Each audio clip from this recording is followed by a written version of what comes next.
Good afternoon, everybody.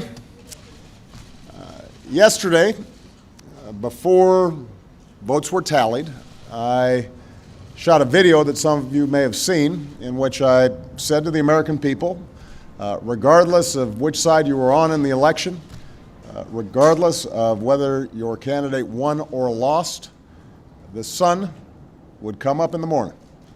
And that is one bit of prognosticating that actually came true. The sun is up. And I know everybody had a long night. I did as well. I had a chance to talk to President-elect Trump last night, about 3:30 in the morning, I think it was, to congratulate him on winning the election. And I had a chance to invite him to come to the White House tomorrow to talk about making sure that there is a successful transition between our presidencies. Now, it is no secret that the President-elect and I have some pretty significant differences. But remember, 8 years ago, President Bush and I had some pretty significant differences.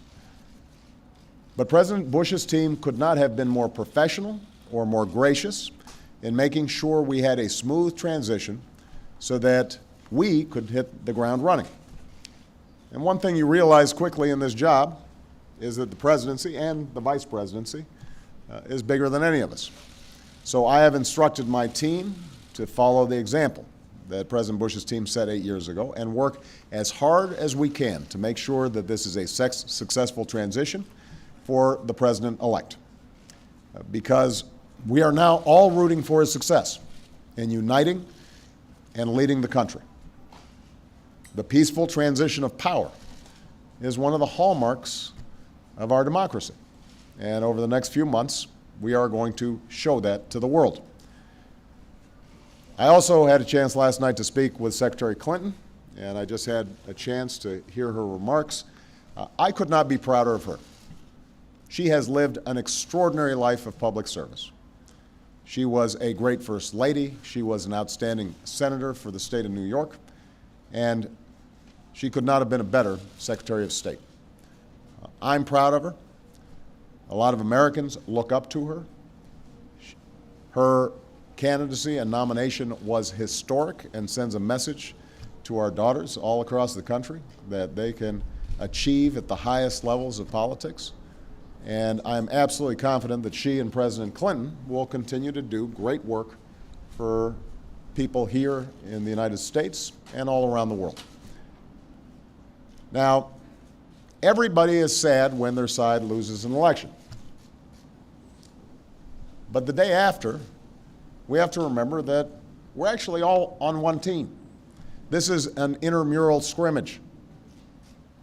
We're not Democrats first, we're not Republicans first. We are Americans first. We're patriots first. We all want what's best for this country. That's what I heard in Mr. Trump's remarks last night. That's what I heard when I spoke to him directly. And I was heartened by that. That's what the country needs. A sense of unity, a sense of inclusion, a respect for our institutions, our way of life, rule of law,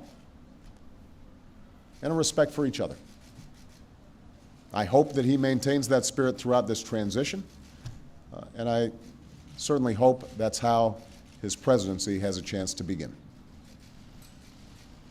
I also told my team today to keep their heads up because the remarkable work that they have done day in, day out, often without a lot of fanfare, often with a lot of attention, work in agencies, work in obscure areas of policy that make government run better and make it more responsive and make it more efficient and make it more service-friendly so that it's actually helping more people. That remarkable work has left the next president with a stronger, better country than the one that existed 8 years ago. So win or lose in this election, that was always our mission. That was our mission from day one. And everyone on my team should be extraordinarily proud of everything that they have done. And so should all the Americans that I've had a chance to meet all across this country, who do the hard work of building on that progress every single day. Teachers in schools, doctors in an ER clinic, small businesses putting their all into starting something up, making sure they're treating their employees well.